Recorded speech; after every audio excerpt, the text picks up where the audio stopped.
Hello, everybody. I'm Covenant Christian, and this is Bible VERSE-A-THON Part 7.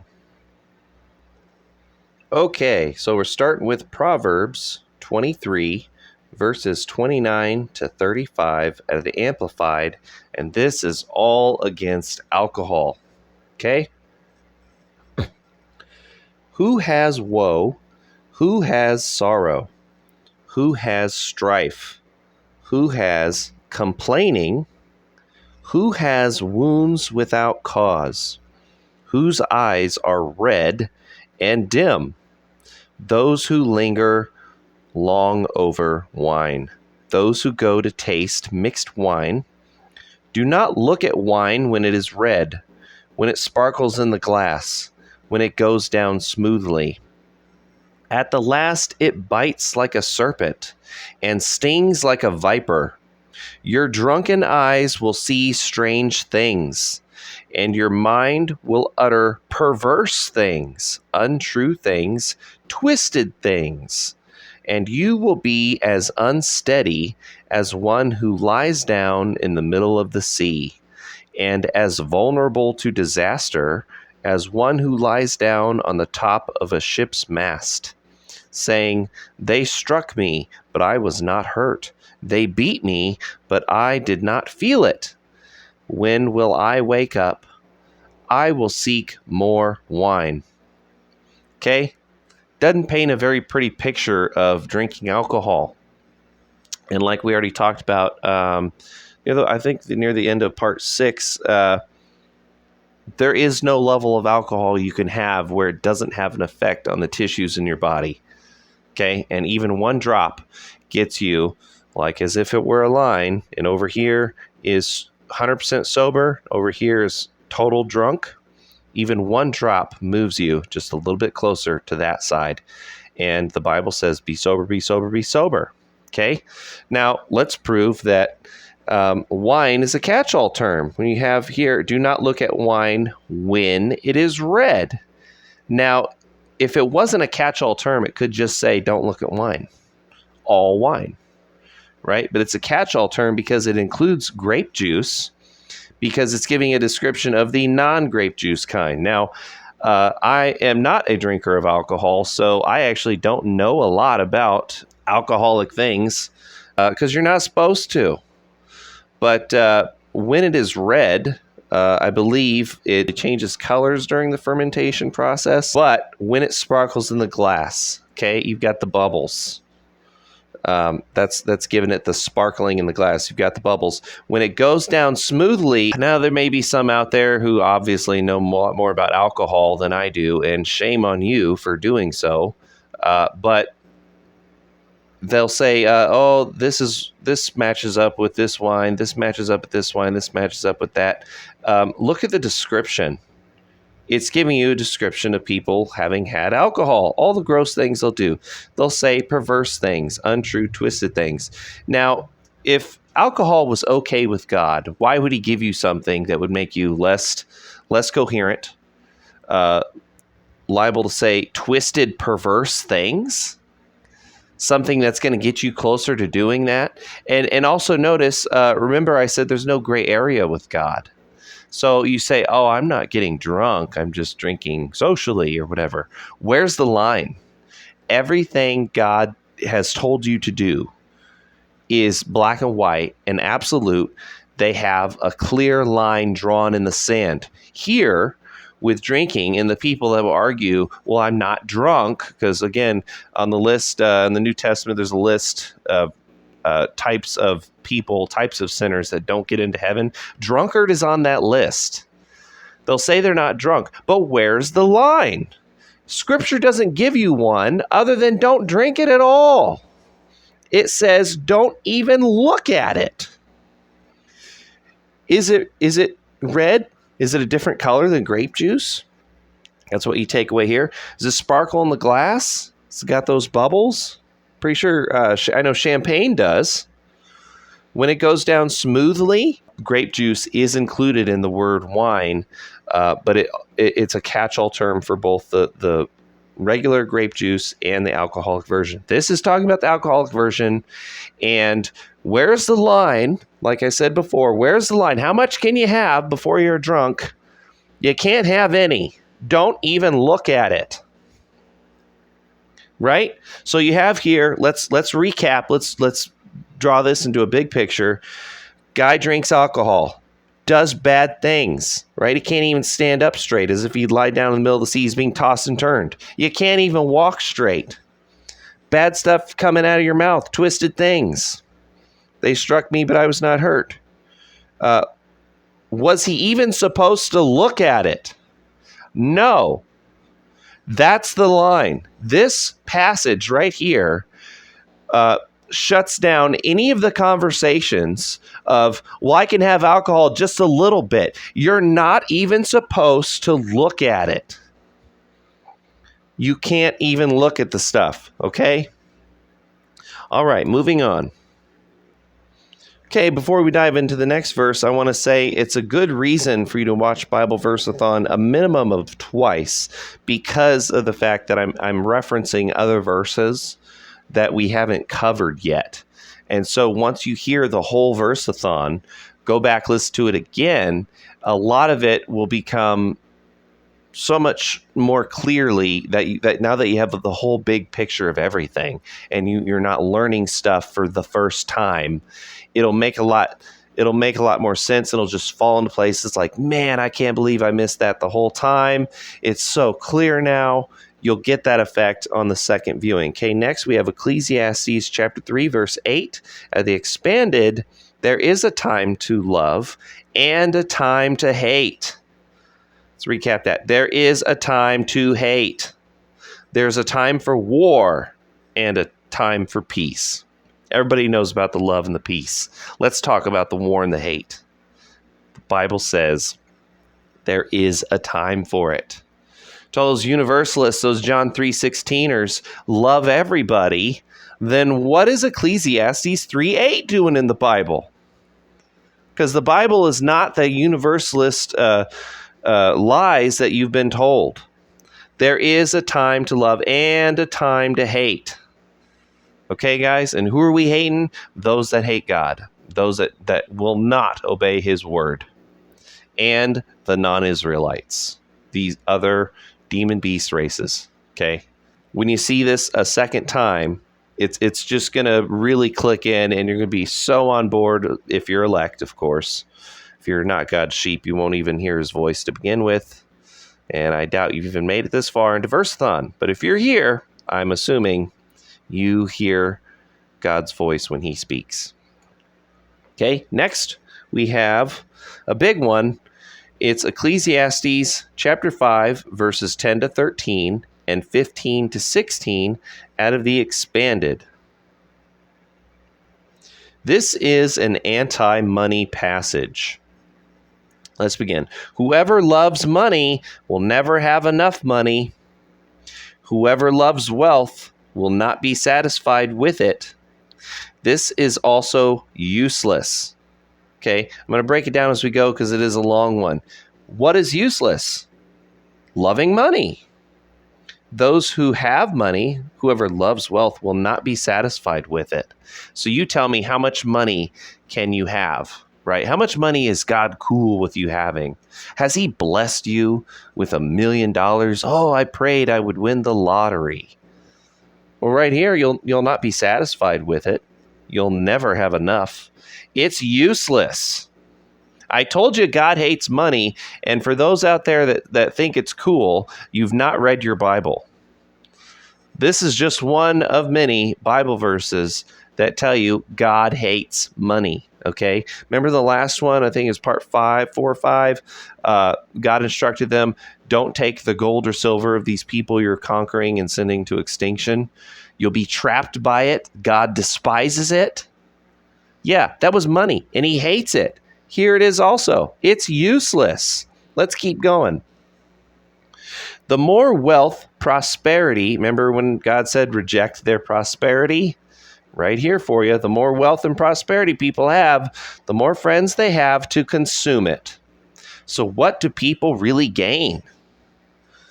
It's a rhetorical question. Answer, nothing. You've only lost. They gain nothing except to look at their riches.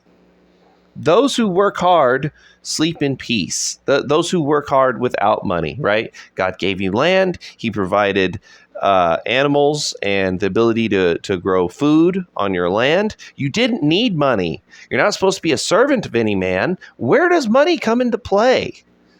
You're not supposed to have prosperity. There are no blacksmiths or any of this other stuff. You don't need none of that garbage. You don't need any technology. Everything comes off the land. God can give it to you. He can give the knowledge of how to make things to guys. And again, you don't need money. It has no place in God's plan. They gain nothing except look at their riches. You work hard, sleep in peace. Sweet is the sleep of the laborer. Those who work without money don't need it. I can work my own land. I can go hunt my own animals, feed my family. I make clothes out of their hair. I've got all the boxes checked. That's life. Don't need nothing else. I'll just enjoy my existence and follow God.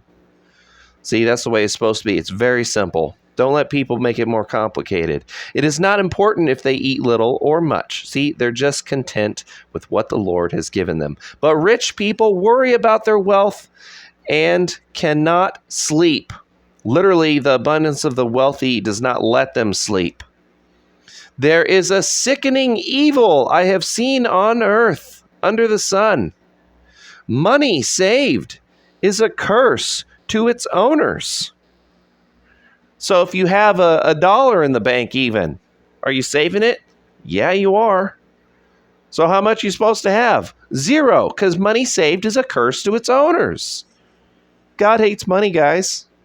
You're in Babylon. That's why you have to use it.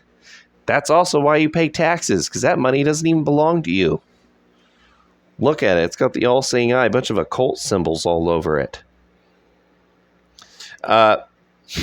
Money saved is a curse, is hoarded to the harm of its owners. People come into this world from the womb of their mother with nothing, naked, and when they die, they leave with nothing. In spite of all their hard toil, they leave just as they came. Let your toil be to God, to following his word. Let him take delight in your life, in the life that you're leading, and don't waste it away toiling for something that is useless up here. All right? This too is a real misery, a sickening evil. Misery, evil. What is? Toiling for all these things you can't take with you. So what do they gain from chasing the wind? Ooh, big burn on money. It's equated to chasing the wind, which is a frivolous, useless activity. You gain nothing from what could you possibly get from literally chasing the wind? Nothing. And it's equating the two. God hates money, guys. It's so pure and simple.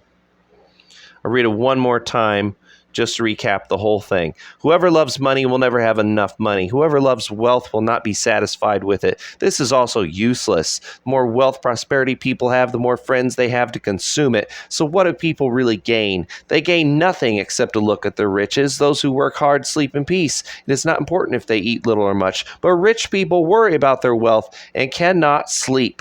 There is a sickening evil I have seen under the sun. Money saved is a curse to its owners. People come into this world with nothing, naked, and when they die, they leave with nothing, in spite of all their hard toil. They leave just as they came. This, too, is a sickening evil. They leave just as they came, so what do they gain from chasing the wind? I hate money, and I hope you do, too. All right, next. Cool stuff here, man. We got another description of what Israelites look like. Told you they're in numerous places in the Bible. Here's some more. Song of Solomon, chapter 5, verse 10 of the ABP. My kinsman, that's of my blood. My kinsman is white and ruddy, being selected from myriads. right?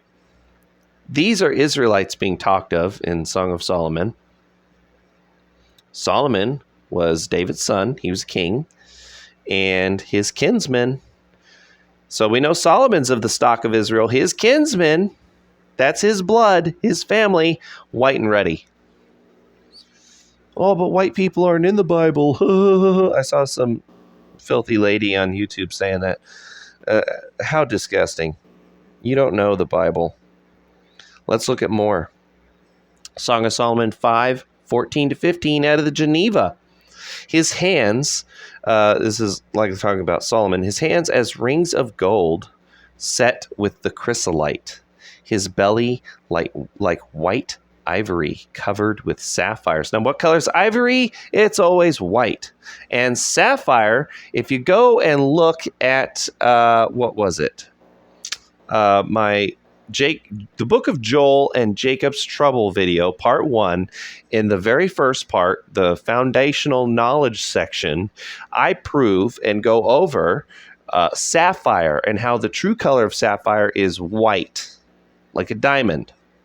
Okay, it's the only color of sapphire that doesn't have impurities in it. And what is the Bible really big on but being pure? That's what the word holy means. Separate, set apart from those impurities. The white sapphire is the only one. And sapphire is not blue because it actually comes in all the colors. Pink, yellow, blue, white. I mean, you name it. So people think it's blue. I heard a guy say this translates to blue veins. Well, he obviously doesn't know. Pure sapphire is white. Hopefully he learns such.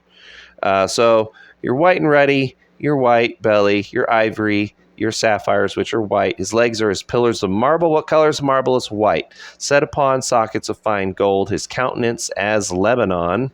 Countenance is your complexion. Your skin, I'm assuming it was very bright, Lebanon. Excellent as the cedars. Okay.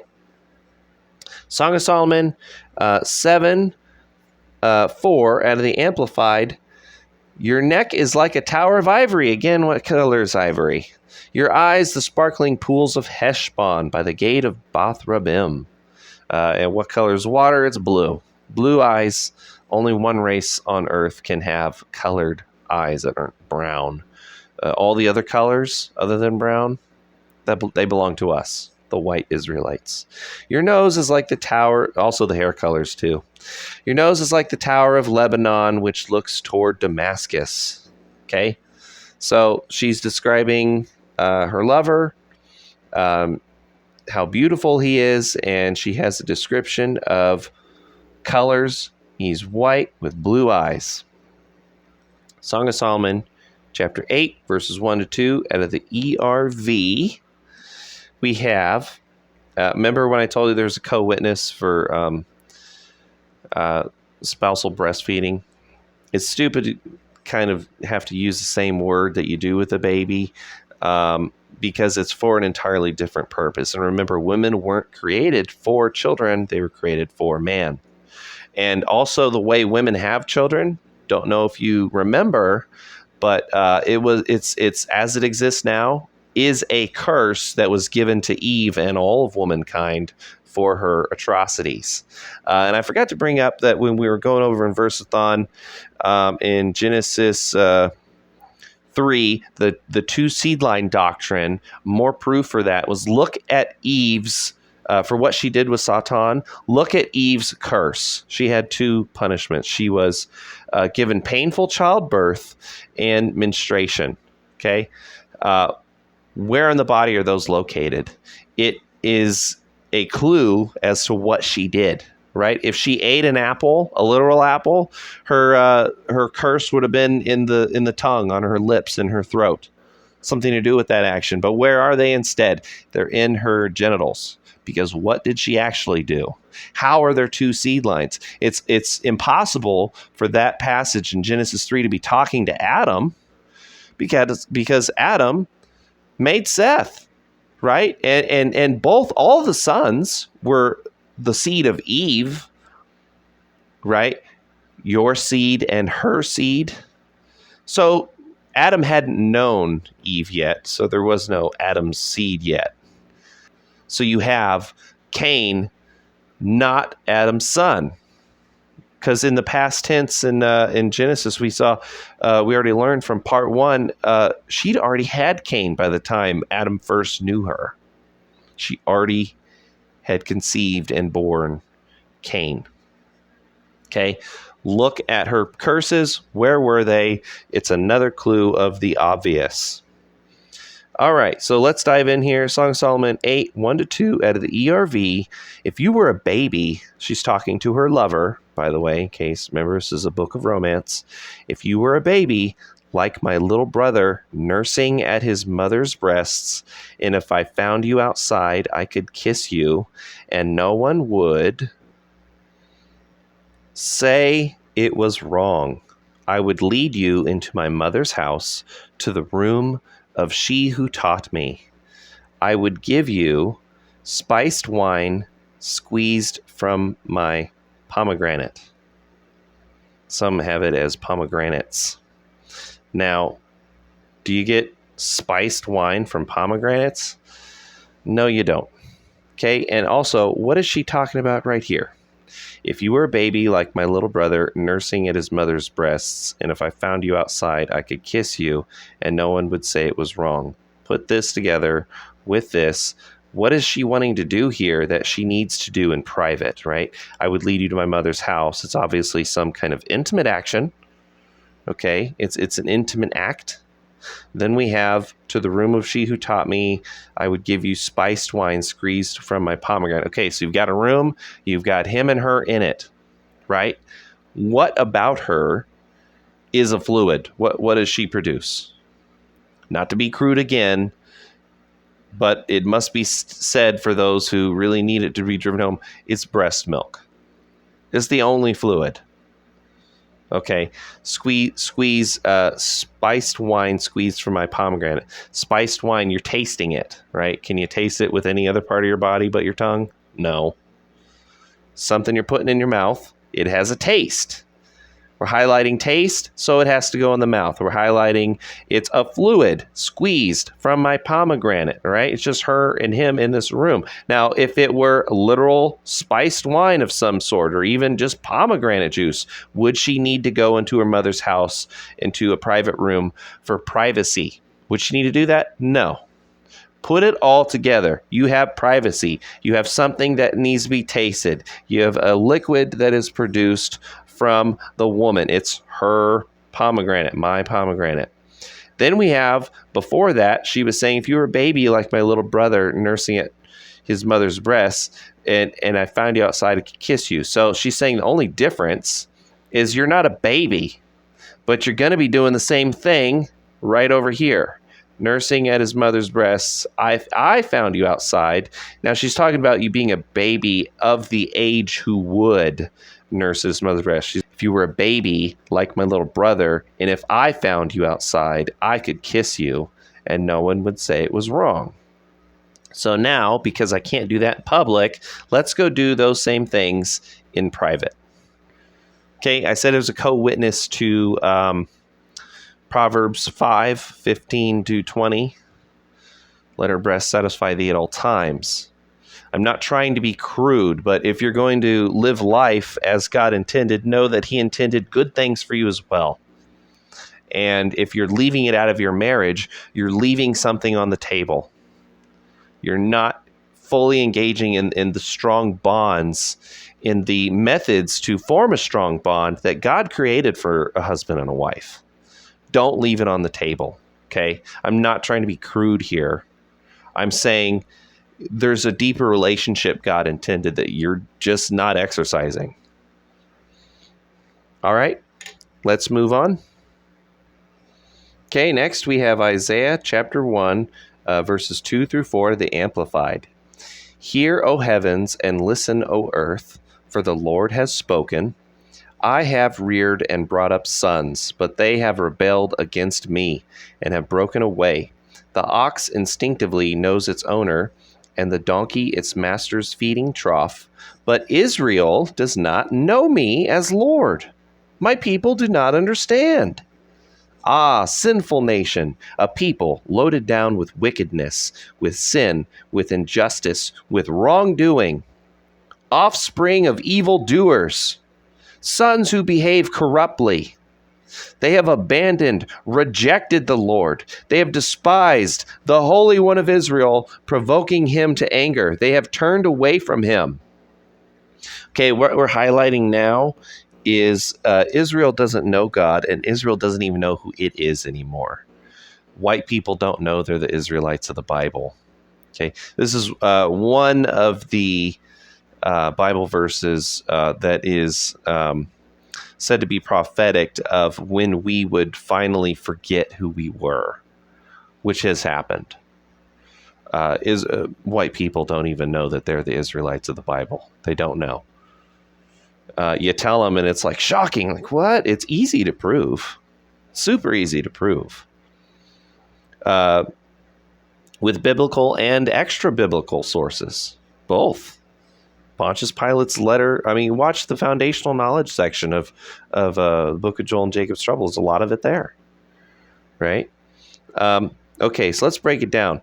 This is supposed to be prophetic of Israel forgetting who it is. So it's that. But it's also, remember in Ecclesiastes, for those who've read the Bible, there's nothing new under the sun. Okay, we have people who don't know who they are and everything. And you say, well, here in end times, we're a lot better off than these guys were. But no, you're not. In Matthew 24, it depicts a picture of the end times of the people of Israel being the worst it's ever been. Again, that's why Jacob's trouble needs to happen. You can watch that video after VERSE-A-THON. I do encourage to know doctrine before getting into prophecy of any kind. Doctrine needs to be understood, or you're not going to really understand prophecy. Okay? And then also take note that they've despised the Holy One of Israel. It's an official title of God. God only loves genetic Israel. Okay, Israel's always genetic. Okay, so we have a picture of both back then and today. Nothing new under the sun. These are mirror images.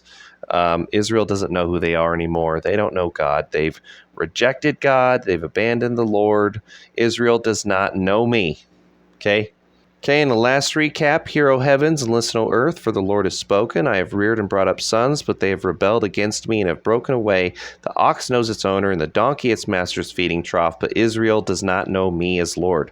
My people do not understand. Ah, sinful nation, a people loaded down with wickedness, offspring of evildoers, sons who behave corruptly. They have abandoned the Lord. They have despised the Holy One of Israel. They have turned away from him. All right, well, that's going to wrap it up for part 7. I'll see you next time in part 8 of Bible Verse-A-Thon. I'm Covenant Christian. Thank you for joining me. I hope you've learned something. See you next time.